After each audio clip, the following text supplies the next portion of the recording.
كذبت قبلهم قوم نوح فكذبوا عبدنا وقالوا مجنون وازدجر فدعا ربه أني مغلوب فانتصر ففتحنا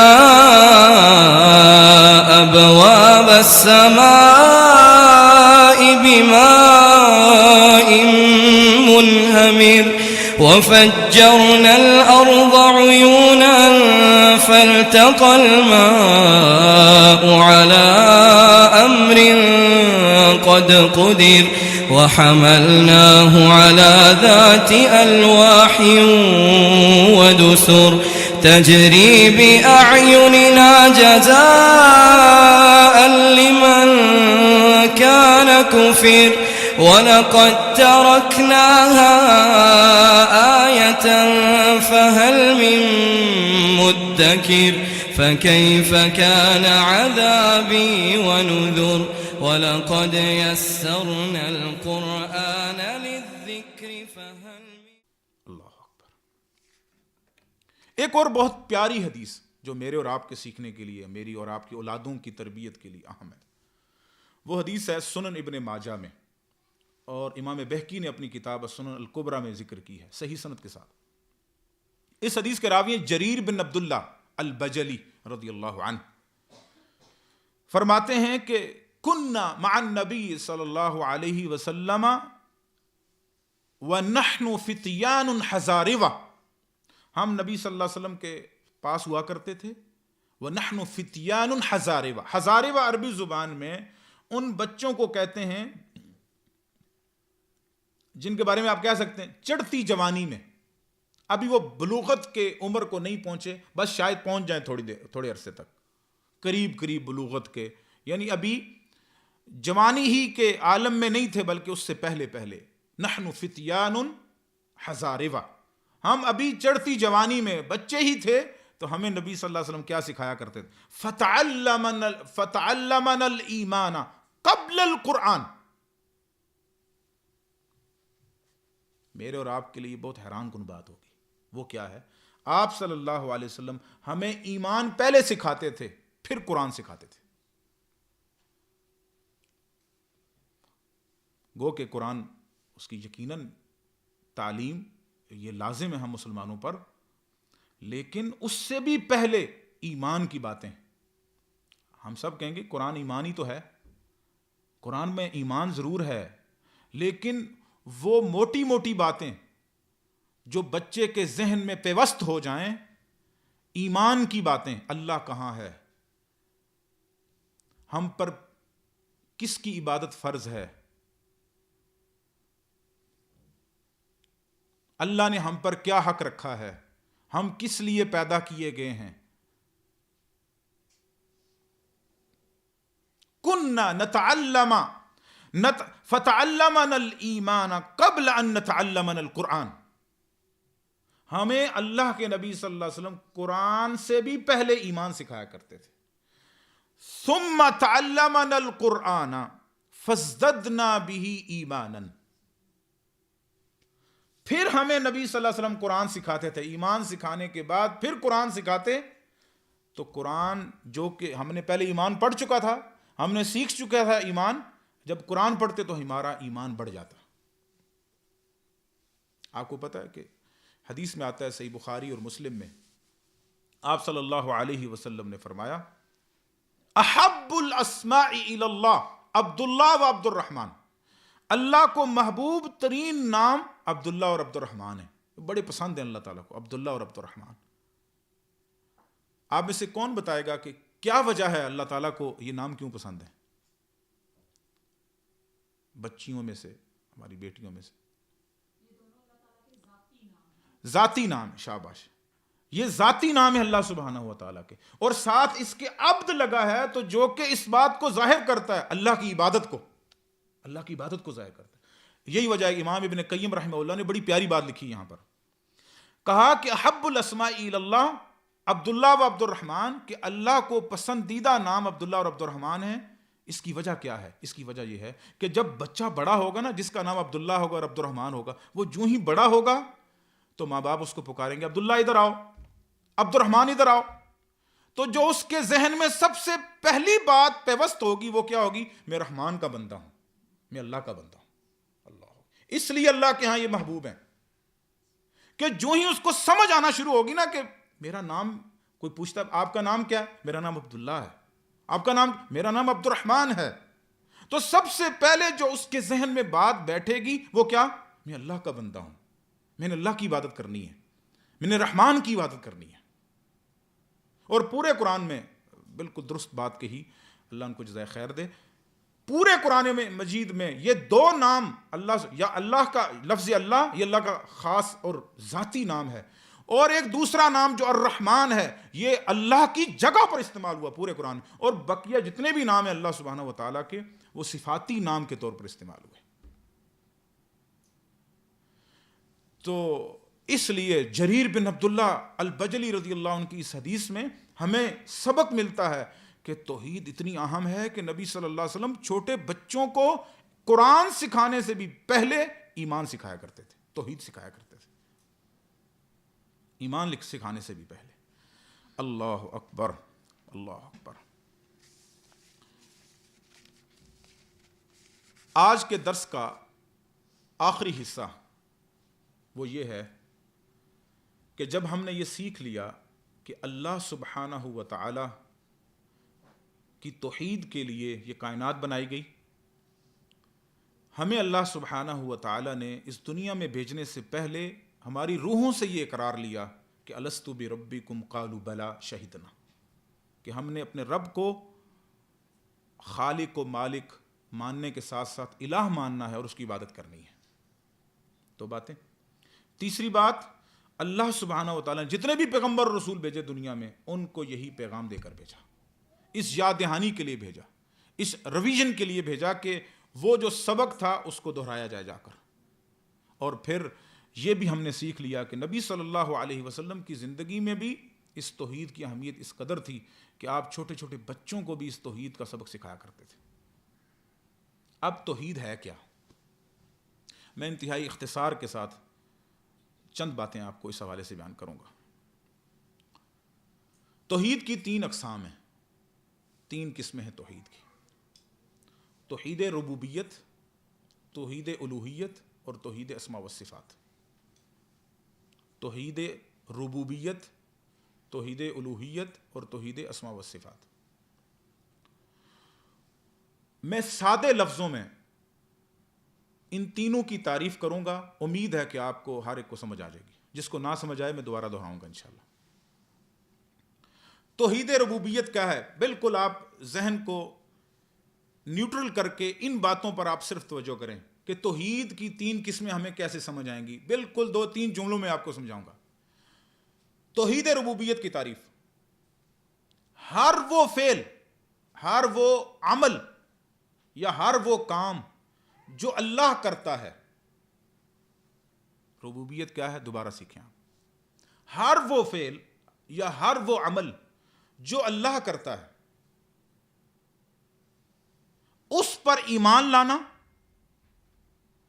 دوبارہ سے، ہر وہ فعل اور ہر وہ عمل جو اللہ سبحانہ و تعالی بجا لاتا ہے اس پر ایمان لانا، اور ان عمل اور اس فعل میں اللہ کے ساتھ کسی کو شریک نہ کرنا. یہ توحید ربوبیت ہے.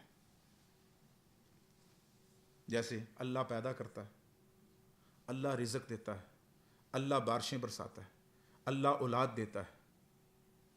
یہ کس کے فعل ہیں؟ اللہ کے. اللہ خالق کل شیء، اللہ ہر ایک چیز کو پیدا کرنے والا ہے.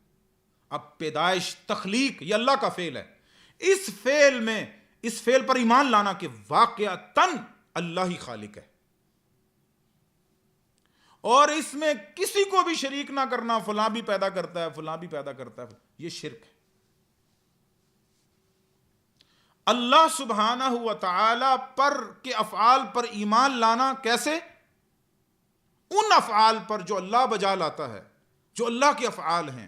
اللہ پیدا، اللہ خالق ہے، اللہ مالک ہے، اللہ رب ہے، اللہ رزاق ہے، اللہ وہاب ہے. ان تمام افعال پر کل یوم ہوا فی شأن، جیسے سورہ الرحمن میں ہے، اللہ سبحانہ و تعالی روزانہ کسی نہ کسی معاملے میں ہے. کیا مطلب؟ کوئی نہ کوئی فعل کر رہا ہے. کسی جگہ بارش برسا رہا ہے، کسی جگہ کسی کے ہاں بچہ پیدا ہو رہا ہے اور کسی کے ہاں فوت ہو رہا ہے. اللہ اکبر. یہ اللہ کی کاریگری ہے. کسی علاقے میں اندھیرا ہے، کسی جگہ دن ہے، کسی جگہ سورج ہے، کسی جگہ چاند ہے.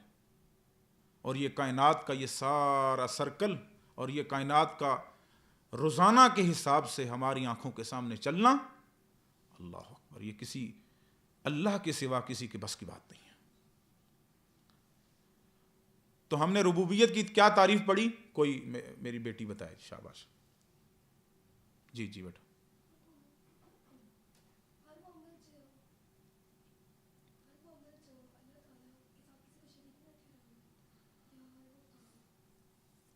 ہر وہ فعل، دوبارہ سے آپ سن لیں ایک دفعہ، ہر وہ فعل جو اللہ بجا لاتا ہے اس پر ایمان لانا، یہ پہلی بات. اور پھر اس پر ایمان لانے کے بعد اس کے ساتھ کسی کو شریک نہ کرنا، یہ توحید ربوبیت ہے. یہ توحید ربوبیت ہم نے سیکھ لی. دوسرے مرحلے میں توحید الوہیت. الوہیت الہ سے ہے. الہ اس کے معنی مفہوم میں پھر جاتا ہوں. پہلے میں اس کی تعریف کر دوں آپ کو تاکہ آپ سموتھلی، یعنی ان تینوں کی تعریف آپ بآسانی جو ہے وہ سیکھ لیں. توحید الوہیت کیا ہے؟ ہر وہ عمل جو بندے اور مخلوق اپنے اللہ کے لیے بجا لاتے ہیں. الوہیت کیا ہے؟ ہر وہ عمل، اس میں صرف عبادت نہیں ہے، نماز، روزہ، زکوٰۃ، حج، یہ تو ہے ہی اللہ کے لیے. یہی وجہ ہے امام ابن تیمیہ رحمۃ اللہ علیہ نے ان کی کتاب ہے العبودیہ، یہ شیخ الاسلام ابن تیمیہ کی ایک پوری کتاب ہے العبودیہ. عبودیہ کے شروع کے اندر ہی، بالکل ابتدا میں، عبادت کی تعریف ہی یہ کی ہے، ہر وہ عمل جو انسان اللہ کی رضا کے لیے بجا لاتا ہے وہ عبادت ہے. تو نماز تو ہے ہی ہے، باقی ہر عمل، حتیٰ کہ سوتا ہے کہ میرا رب تعالیٰ مجھ سے راضی ہو جائے اور میں آرام کر کے صبح کو نماز پڑھوں، تو یہ بھی عبادت ہے. ہر وہ عمل جو انسان اپنے رب تعالیٰ کے لیے بجا لاتا ہے اور اس سے اس کی رضا حاصل کرتا ہے، ان اعمال میں اللہ کے ساتھ کسی کو شریک نہ کرنا، یہ توحید الوہیت ہے. ربوبیت میں اللہ کے افعال تھے، الوہیت میں بندے کے افعال ہیں اللہ کے لیے، اللہ کے لیے، اور ان میں کسی کو شریک. سجدہ اللہ کے لیے ہے، رکوع اللہ کے لیے ہے، قیام اللہ کے لیے ہے، عبادت اللہ کے لیے ہے، نظر و نیاز اللہ کے لیے ہے. اس میں کسی کو بھی شریک نہ ٹھہرانا، یہ توحید الوہیت ہے. سمجھ گئے آپ؟ توحید ربوبیت اور توحید. اور آخری قسم ہے توحید اسماء و صفات. ان کا تعلق دونوں کے ساتھ ہے. اسماء و صفات کا تعلق دونوں کے ساتھ ہے. اللہ کے وَلِلَّهِ الْأَسْمَاءُ الْحُسْنَى فَادْعُوهُ بِهَا، اللہ کے پیارے پیارے نام ہیں، ان ناموں کے ساتھ اللہ کو پکارو. اب یہ جو اسماء کہتے ہیں، اسم کی جمع ہے. اسماء نام، اور صفات خوبیاں. سادے الفاظ کے اندر اللہ کے نام اور خوبیوں پر ایمان لانا اور اس میں کسی کو شریک نہ ٹھہرانا. اب وہ اسماء اللہ سبحانہ و تعالیٰ کی ربوبیت کے اعتبار سے بھی ہیں اور الوہیت کے اعتبار سے بھی ہیں. مثلا اللہ تعالیٰ رزاق ہے، اس میں اللہ کی ربوبیت کا اظہار ہے. مثلا اللہ رزق دینے والا ہے. جب آپ رزاق پڑھیں گے تو واضح طور پر آپ کے ذہن میں آئے گا کہ یہ اللہ کا فعل ہے، اللہ رزق دیتا ہے. تو اس کا تعلق کس توحید کی قسم کے ساتھ ہوگا؟ ربوبیت کے ساتھ. اللہ المالک ہے، اس کا تعلق بھی ربوبیت کے ساتھ. اللہ الوہاب ہے، عطا کرنے والا، اس کا تعلق بھی ربوبیت کے ساتھ ہوگا. اور اللہ الہ ہے، لفظ اللہ خود اللہ کا اسم ہے، اس کا تعلق توحید الوہیت کے ساتھ ہے. قرآن مجید کی وہ اب آتے ہیں اس آیت کی طرف جو میں نے شروع میں پڑھی آپ کے سامنے، یا ایھا الناس اعبدوا ربکم الذی خلقکم والذین من قبلکم لعلکم تتقون. یہ سورہ بقرہ میں اللہ فرماتا ہے اے لوگو اللہ کی عبادت کرو جس نے تمہیں پیدا کیا، والذین من قبلکم، اور ان لوگوں کو بھی پیدا کیا جو تم سے پہلے گزرے، لعلکم تتقون، تاکہ تم متقی بن جاؤ. اب آپ دیکھ لیں کہ اس آیت میں اللہ سبحانہ و تعالیٰ نے پیدائش کو، تخلیق کو کس کے لیے بنایا؟ کہ عبادت کی جائے. گویا جو خالق ہوتا ہے وہی حقدار ہے کہ اس کی عبادت کی جائے. یہی وجہ ہے کہ اللہ تعالیٰ نے قرآن مجید میں اپنی عبادت کے ساتھ والدین کی اطاعت کو ساتھ جوڑ کے بیان کیا. سورہ بنی اسرائیل میں اللہ نے فرمایا وَقَضَىٰ رَبُّكَ أَلَّا تَعْبُدُوا إِلَّا إِيَّاهُ وَبِالْوَالِدَيْنِ إِحْسَانًا، کہ اللہ کا یہ فیصلہ ہے کہ تم اس اللہ کی عبادت کرو اور اپنے والدین کے ساتھ اس نے سلوک کرو.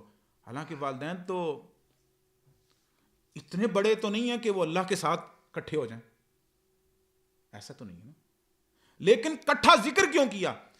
شیخ عبد الرحمن سعدی رحمہ اللہ بہت بڑے مفسر ہیں، تفسیر سعدی یہاں موجود ہے، وہ لکھتے ہیں اس آیت کی تفسیر میں، وہ فرماتے ہیں کہ کیا وجہ ہے کہ اللہ تعالیٰ نے اپنی عبادت کے ساتھ اپنے والدین کے ساتھ حسن سلوک کو ذکر کیا ہے. کہا اللہ خالق ہے جو اصل سبب ہے دنیا میں پیدا ہونے کا، یعنی اللہ سبحانہ و تعالیٰ خالق ہے جس نے پیدا کیا ہے، لیکن سبب کون بنا ہے؟ والدین. اس لیے اللہ سبحانہ و تعالیٰ نے اپنی عبادت کے حق کے ساتھ والدین کو ذکر کیا کہ اللہ نے پیدا کیا ہے لیکن سبب دنیا میں آنے کا ماں باپ بنے. اللہ اکبر. اس سے پتہ لگتا ہے کہ تخلیق یہ اتنا بڑا فعل ہے کہ جو خالق ہوگا وہی اس لائق ہے کہ اس کی عبادت کی جائے. اصل یہ بات. اس لیے اللہ نے فرمایا یا ایھا الناس اعبدوا ربکم الذی خلقکم والذین من قبلکم لعلکم تتقون. اللہ اکبر. اور آگے کیا فرمایا اسی آیت کے اگلا حصہ یعنی دوسری آیت، وہ کیا فرمایا الذی جعل لکم الارض فراشا.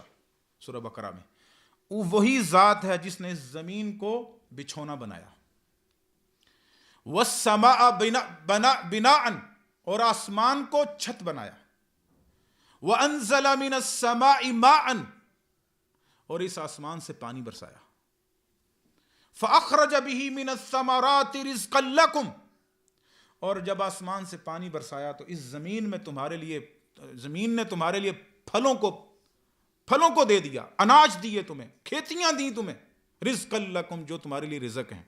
فلا تجعلوا للہ اندادا وانتم تعلمون، تم اللہ کے ساتھ کسی کو شریک نہ ٹھہراؤ حالانکہ تم جانتے بھی ہو کہ اللہ کے علاوہ کوئی خالق نہیں ہے. کیا سمجھ آتی ہے ان دو آیات سے؟ لمبے چوڑی تقریریں نہیں ہمیں سننی، ہمیں سیکھنا ہے کہ ہم کیسے سیکھیں اور کیسے سمجھیں اس بات کو کہ ہم پر اللہ کا حق ہے. آپ کو پتہ ہے قرآن مجید میں ایک آیت ہے جو ہلا دیتی ہے اللہ کی قسم. اللہ فرماتا ہے وَفِي أَنفُسِكُمْ أَفَلَا تُبْصِرُونَ. یہ آسمان بھی تمہیں بہت بڑی مخلوق نظر آتی ہے. اللہ الذی رفع السماوات بغیر عمد ترونها ثم استوى على العرش. سورہ رعد میں اللہ نے فرمایا یہ تم آسمان کو دیکھتے ہو نا، اتنا بڑا آسمان ہے، حد نگاہ ہے، اس کا دوسرا کنارہ نظر نہیں آتا. یہ اللہ نے بغیر ستونوں کے بنایا ہے. کتنا بڑا آسمان ہے، کوئی ستون. یہاں تو 10 فٹ کی چھت بنائے تو انسان نیچے پلر دینا پڑتا ہے. اتنا بڑا آسمان ہے جو بغیر پلرز کے کھڑا ہے. تم دیکھ لو، کوئی دیکھو، کہیں ہے پلر نظر آتا ہے تمہیں؟ ترونہا، تم دیکھ رہے ہو. اللہ الذی، یہ زمین حد نگاہ پھیلی ہوئی ہے، اس پر کتنے گھر ہیں اور پھر درخت ہیں اور کھیتیاں ہیں، نہریں ہیں، سمندر ہیں، دریا ہیں. یہ کتنی بڑی مخلوق ہے اللہ. اور پھر اس پر بسنے والی مخلوقات، انسان، حیوان، چرند پرند اور حشرات الارض، اور طرح طرح کی مخلوقات جن کو دیکھنے میں تم لطف اندوز ہوتے ہو. ایسی ویڈیو سامنے آ جائیں جس میں مختلف جانوروں کی شکلیں اور جانور دکھائے گئے ہوں تو انسان ایک دفعہ ٹھہر جاتا ہے دیکھنے کے لیے. کتنی بڑی مخلوق اللہ سبحانہ و تعالیٰ کی. یہ سب مخلوق کو تم ایک جانب کر لو، اپنی ذات کو دیکھ لو، فی انفسکم افلا تبصرون، تمہاری ذات میں اللہ کے اتنے نشانیاں ہیں، علامات ہیں، کیا تم دیکھتے نہیں ہو؟ ایک اس جسم کے اندر 360 جوڑ ہیں، اس ایک جسم کے اندر، اس کی خون کی سرکولیشن، دل کا جو ہے وہ پمپنگ کرنا اور مکمل پورے جسم کو جو ہے وہ خون مہیا کرنا، یہ سانسوں کا آنا اور جانا، یہ پھیپھڑوں کا نظام، یہ گردوں کا نظام، نظام انہضام، اللہ اکبر اللہ، وفی انفسکم افلا تبصرون، تمہاری ذات کے اندر بھی اللہ کی نشانی ہے اور تم اللہ کی عبادت نہیں کرتے ہو۔ ذرا سا بخار ہو جائے تو یقین جانے انسان کی چیخیں نکل جاتی ہیں کہ تھوڑا سا انسان کی مناسب جو زندگی گزار ہے اس میں تھوڑی سی فرق آیا، تھوڑا سا انسان کی ایک کمر جو ہے وہ ایک کروٹ لیتا ہے تو انسان کے جسم کے پورے جسم کے جو ہے وہ آوازیں آتی ہیں اس میں سے، یہ تو حیثیت ہے انسان کی۔ اور اتنا کچھ حاصل کر لینے کے بعد انسان اللہ کے سامنے اکڑے کہ میں عبادت نہیں کروں گا، نہیں، کہاں جاؤ گے؟ نکل جاؤ پھر اس زمین و آسمان سے، جہاں تمہیں ٹھکانہ ملتا ہے وہاں چلے جاؤ۔ کوئی نکل سکتا ہے؟ اور یہاں تو اللہ کو نہ ماننے والے بھی دنیا میں زندہ ہیں، لیکن وہ پھر بھی اللہ کا کھا کر اللہ کے آگے نہیں جھکتے۔ یا ایھا الناس اعبدوا ربکم الذی خلقکم والذین من قبلکم لعلکم تتقون الذی اللہ اکبر الذی جعل لکم الارض فراشا والسماء بناء، یہ زمین بنایا، اس کو بچھونا بنایا، یہ آسمان چھت بنایا، اور وانزل من السماء ماء، اور آسمان سے پانی برسایا، فاخرج به من الثمرات رزقا لکم، اس زمین میں تمہارے لیے کھیتیاں اگا دی، پھل اگا دیے، طرح طرح کے پھل، حیران کر دینے والے، ان کے انسان اگر قسمیں ہی گنے تو نہ گن سکے، اقسام ہی گنے تو نہ گن سکے، اللہ اکبر۔ فلا، لیکن آگے اللہ نے یہ ساری نعمتیں اور تخلیقات بیان کر کے کیا فرمایا؟ فلا تجعلوا للہ اندادا، اللہ کے ساتھ شریک نہ ٹھہراؤ، یہ سب کچھ تو اللہ نے بنایا ہے، کسی اور نے ایک بال بھی بنایا ہو بتاؤ؟ یہی وجہ قرآن مجید میں اللہ تعالیٰ نے کیا فرمایا؟ یا ایھا الناس ضرب مثل فاستمعوا لہ، اے لوگو، سورہ حج میں اللہ فرمایا اے لوگو، ایک مثال بیان کی جا رہی ہے، غور سے سنو۔ ان الذین تدعون من دون اللہ من دونہ، جن کو تم اللہ کے سوا پکارتے ہو نا، لن یخلقوا ذبابا، وہ ایک مکھی بھی پیدا نہیں کر سکتے۔ اللہ اکبر، مکھی کیا چیز ہے؟ وہ نہیں بنا سکتے۔ لن یخلقوا ذبابا ولا اجتمعوا لہ، ایک نہیں، جن کو یہ لوگ پکارتے ہیں اور اللہ کے ساتھ شریک کرتے ہیں، سب کو جمع کر لیں، وہ سارے مل کر بھی ایک مکھی پیدا نہیں کر سکتے۔ وَإِن يَسْلُبْهُمُ الذُّبَابُ شَيْئًا، مکھی تو پیدا کرنا تو بہت دور کی بات ہے، اگر مکھی ان کے کھانے سے کوئی چیز اٹھا کر چلی جائے، ہم نے نہیں دیکھا نا، کھانوں پر بیٹھتی ہیں مکھیاں، تو کھانے سے جو اٹھا کر چلی جائے، وہ جو کھانا لے کر اڑی ہے، یہ سارے مل کر بھی وہ کھانا بھی واپس نہیں لا سکتے، اتنی کمزوری۔ ضعف الطالب والمطلوب، مانگنے والا بھی کمزور ہے، جس سے مانگا جا رہا ہے وہ بھی کمزور ہے، یہ تو حال ہے، اور اللہ کے مقابلے میں مقابلے کی تیاریاں ہیں۔ لا الہ الا اللہ۔ یہ سورہ نمل ہے، یہ میں آپ سب سے کہوں گا کہ آپ گھروں میں جا کر اس کو ضرور پڑھیں۔ 20واں سپارہ، جہاں سے 20واں پارہ شروع ہوتا ہے، جز العشرون، یعنی 20واں سپارہ جہاں سے شروع ہوتا ہے، اس کا صرف پہلا پیج آپ پڑھیں جا کر گھروں میں، اور آج میں وہی آپ کو بیان کر کے انشاءاللہ بات مکمل کروں گا۔ 20ویں سپارے کے شروع میں جو سورہ نمل ہے، اللہ سبحانہ و تعالیٰ نے ربوبیت کو الوہیت کے لیے دلیل بنایا ہے۔ شاید میری یہ بات آپ کو سمجھ نہ آ رہی ہو، میں دوبارہ سے اس کو ایکسپلین کرتا ہوں۔ وہ یہ ہے کہ اللہ نے جو اپنے افعال کیے ہیں نا، تخلیق کی ہے، رزق دیا ہے، یہ ساری کائنات بنائی ہے، اللہ اس کو دلیل بناتا ہے اور سمجھاتا ہے کہ یہ اللہ نے بنائے، تو حق اللہ ہی کا ہے کہ تم اللہ کی عبادت کرو۔ اب سمجھ آئیے جو میں یہ بار بار دہرا رہا ہوں، اللہ نے ربوبیت کو الوہیت کے لیے دلیل بنایا ہے. یہی کائنات اللہ نے بنائی ہے اور یہ دلیل ہے کہ اسی اللہ کی عبادت کی جائے. صرف یہ پیج میں صرف چند آیات آپ کو میں پڑھ کر سنانا چاہتا ہوں جس میں اللہ سبحانہ و تعالی نے ربوبیت کو الوہیت پر دلیل بنایا ہے کہ کسی اور کا حق نہیں ہے کہ اللہ کے مقابلے میں اس کی عبادت کی جائے. یہ صرف اللہ کا حق ہے کیونکہ اللہ خالق ہے. اللہ اکبر.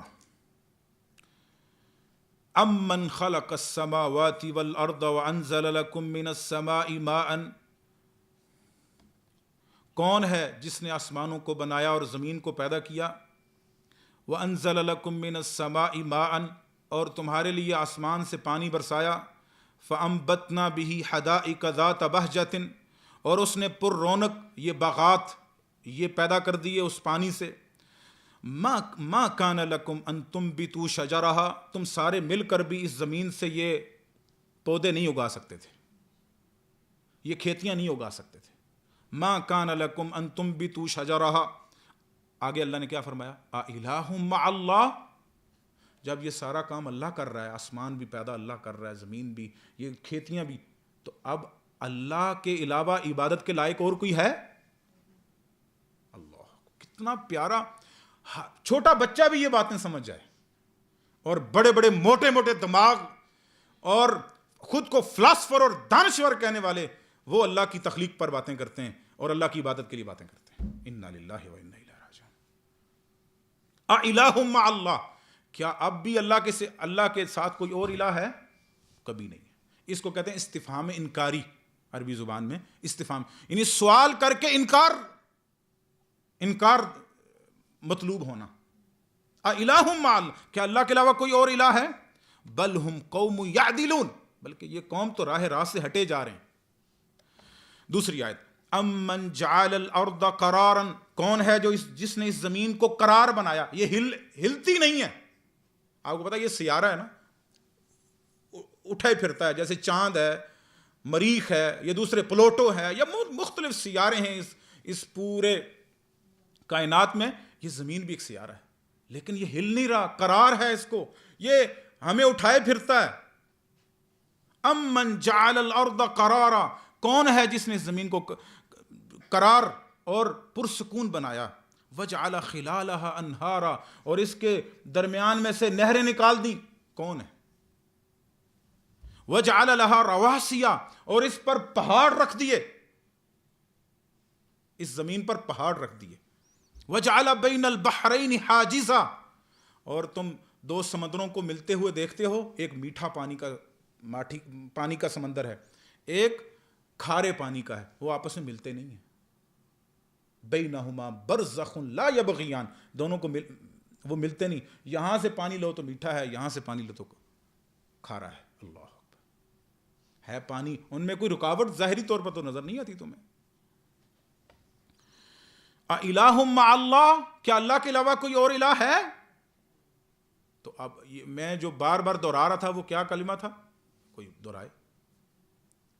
اللہ سبحانہ و تعالی نے اپنی ربوبیت کو اپنی الوہیت پر دلیل بنایا. اپنے افعال جو بھی اللہ نے کائنات میں بنایا وہ بیان کر کے لوگوں سے مطالبہ کیا کہ اللہ کے علاوہ کوئی الہ بھی نہیں ہے. جیسے اللہ کے علاوہ کوئی خالق نہیں ہے، الہ بھی نہیں ہے کہ اس کی عبادت کی جا سکے. بل اکثرہم لا یعلمون، بلکہ ان میں سے اکثریت کیا ہے؟ جانتے نہیں ہیں. آگے، امن یجیب المضطر اذا دعا ویکشف السوء، کون ہے جو بے قرار کی آواز کو سنتا ہے؟ کون ہے جو بے چین، بے قرار، بے سکون، یہ کائنات اپنی تمام تر وسعتوں کے باوجود اس پر تنگ ہو گئی، لیکن وہ پریشان حال ہو کر اپنے رب کو پکارتا ہے. امن یجیب المضطر اذا دعا. کس نے یونس علیہ السلام کی آواز کو سنا تھا؟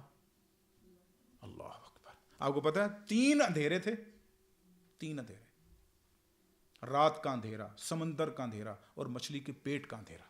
لا الہ الا انت سبحانک انی کنت من الظالمین. اللہ نے 40 دن رکھ کر مچھلی کے پیٹ سے باہر نکال دیا. کون ہے؟ امن یجیب المضطر اذا دعا ویکشف السوء، اور اس سے برائی دور ہو جاتی ہے، کون ہے؟ اللہ اکبر۔ وَيَجْعَلُكُمْ خُلَفَاءَ الْأَرْضِ، اور وہ تمہیں زمین میں خلیفہ بھی بناتا ہے۔ أَإِلَٰهٌ مَّعَ اللَّهِ، کیا اللہ کے علاوہ کوئی اور الہ ہے؟ قَلِيلًا مَّا تَذَكَّرُونَ، یہ لوگ بہت کم نصیحت حاصل کرتے ہیں۔ أَمَّن يَهْدِيكُمْ فِي ظُلُمَاتِ الْبَرِّ، کون ہے جو تمہیں خشکیوں میں، اندھیروں میں رہنمائی کرتا ہے کہ اس طرف جاؤ؟ سورج کے ذریعے سے، چاند کے ذریعے سے، ستاروں کے ذریعے سے۔ والبحر، اور سمندروں میں بھی تمہاری رہنمائی کرتا ہے۔ سمندر کبھی آپ نے کسی نے دیکھا ہو تو اس کا تو دوسرا کونا نظر ہی نہیں آتا، وہاں جہاز چلے جا رہے ہیں، کشتیاں چلی جا، جہاز ایک ملک سے دوسرے ملک جاتے ہیں، بحری جہاز، کوئی علامت دکھائی دیتی ہے کہ کہاں منہ کریں تو کون سا ملک آئے گا؟ لیکن اللہ تعالیٰ تمہیں سکھاتا ہے کہ اس جانب جاؤ، یہ سیارہ ہے، یہ سیارہ ہے، یہ علامات ہیں، وہ علامات وبالنجم، یہ ستارے اللہ سبحانہ و تعالیٰ نے علامت بنائے ہیں ہدایت دینے کے لیے۔ اللہ اکبر۔ وَمَن يُرْسِلُ الرِّيَاحَ بُشْرًا بَيْنَ يَدَيْ رَحْمَتِهِ، بارش سے پہلے، بارش ہونے سے پہلے اللہ کون ہے جو ہواؤں کو بھیجتا ہے، جو خوشخبری لے کر آتی ہیں؟ ہوائیں چلتی نا، سارے کہتے ہیں یار دعا کرو بارش ہو جائے، ہوائیں تو چل پڑی ہیں، خوشخبری لے کر آتی ہیں وہ ہوائیں بارش ہونے سے بھی پہلے۔ اللہ اکبر۔ اِلَٰهٌ مَّعَ اللَّهِ، کوئی ہے اللہ کے ساتھ کوئی شریک؟ اللہ، کتنی پیاری آیات ہیں۔ تعالی اللہ عما یشرکون، اللہ بلند ہے جو یہ شرک کرتے ہیں۔ آخری آیت، امن یبدأ الخلق، کون ہے جو جس نے تخلیق کی ابتدا کی، پہلی بار پیدا کیا، کون ہے؟ ثم یعیدہ، پھر وہ دوبارہ بھی پیدا کرے گا۔ وَمَن يَرْزُقُكُم مِّنَ السَّمَاءِ وَالْأَرْضِ، کون ہے جو تمہیں آسمان اور زمین سے رزق دیتا ہے؟ اِلَٰهٌ مَّعَ اللَّهِ، رزق بھی کھاتے ہو، سب کچھ کرتے ہو، پھر بھی غیر اللہ کو پکارتے ہو۔ اللہ کے ساتھ کوئی شریک نہیں ہے۔ اِلَٰهٌ، کیا اللہ کے ساتھ کوئی اور الہ ہے؟ نہیں ہے۔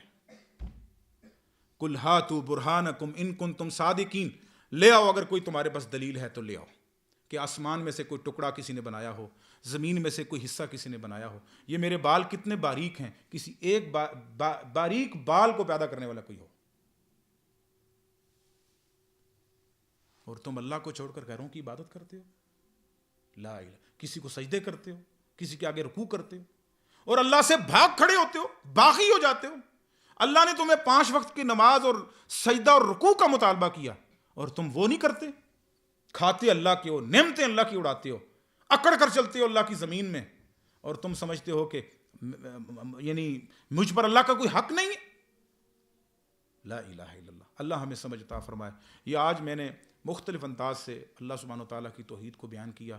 میں اپنے رب سے اس بیان پر اپنی بخشش کا طلبگار ہوں کہ یہ بہت بڑی بات تھی، گو کہ میں اس لائق نہیں ہوں، لیکن جو اللہ کی توحید کا بیان ہے، وَمَنْ أَحْسَنُ قَوْلًا مِّمَّنْ دَعَا إِلَى اللَّهِ وَعَمِلَ صَالِحًا وَقَالَ إِنَّنِي مِنَ الْمُسْلِمِينَ، اس سے اچھا کون ہو سکتا ہے جو اللہ کی طرف بلائے اور نیک عمل بھی کرے، ایمان بھی لائے، اور کہے میں فرما برداروں میں سے ہوں۔ یقیناً میں گناہگار ضرور ہوں، لیکن اس عمل کو اپنے اللہ کے حضور وسیلہ اور واسطہ بناتا ہوں کہ اللہ میرے گناہوں کو معاف کر دے، ہم سب کو معاف کر دے، آپ سب کو معاف کر دے۔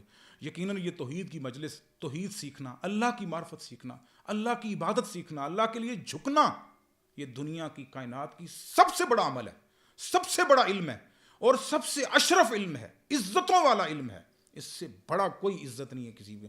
جس کے پاس توحید نہیں، وہ کائنات کا کوئی بڑے سے بڑا عہدیدار بھی ہو، وہ ذلیل ہے، خوار ہے، جس کو اللہ کی معرفت نہیں ہے۔ اللہ سبحانہ و تعالیٰ سے دعا ہے، اللہ تعالیٰ ہم نے جو آج پڑھا، سنا، سنایا، سیکھا، سکھایا، اللہ ہماری نجات کا ذریعہ بنائے، اور اللہ سبحانہ و تعالیٰ ہمیں اللہ کی معرفت نصیب فرمائے۔ یہ اللہ کی معرفت ایسی ہے کہ ہر لمحے اس کو سیکھنے کا مرحلہ ہے۔ یہ 1 دن 2 دن کی بات نہیں، بلکہ پوری زندگی، دن اور رات، صبح و شام، دوپہر، ہر وقت ہمیں اس سبق کو دہراتے رہنا چاہیے اور سیکھتے رہنا چاہیے۔ یہی وجہ ہے کہ علماء نے لکھا ہے کہ جو صبح کی سنتیں ہوتی ہیں، فجر کی سنتیں، اس میں سنت یہ ہے، پیارے نبی صلی اللہ علیہ وسلم پہلی رکعت میں قل یا ایھا الکافرون، قل ھو اللہ احد پڑھا کرتے تھے، دونوں رکعتوں میں، اور جو رات کی آخری نماز ہے، وطر میں نبی صلی اللہ علیہ وسلم کی سنت یہ ہے کہ آپ کل یا ایھا الکافرون یا ایھا الکافرون سبح اسم ربک الاعلی، دوسری رکعت میں کل یا ایھا الکافرون اور تیسری میں کل ھو اللہ احد پڑھتے تھے. تو علماء نے لکھا ہے کہ دن کا آغاز بھی اللہ کے نبی نے ہمیں کیا سکھایا؟ توحید سے کرنا ہے، اور رات کا اختتام بھی توحید سے کرنا ہے. یہ اتنی اہم چیز ہے کہ وطر آخری نماز ہوتی ہے اور 2 سنتیں وہ پہلی نماز ہے جو انسان ادا کرتا ہے. گویا کہ دن کا آغاز بھی اللہ کی توحید سے ہے اور رات کا اختتام بھی اللہ کی توحید سے ہے. وآخر دعوانا الحمدللہ رب العالمین. کوئی سوال ہے؟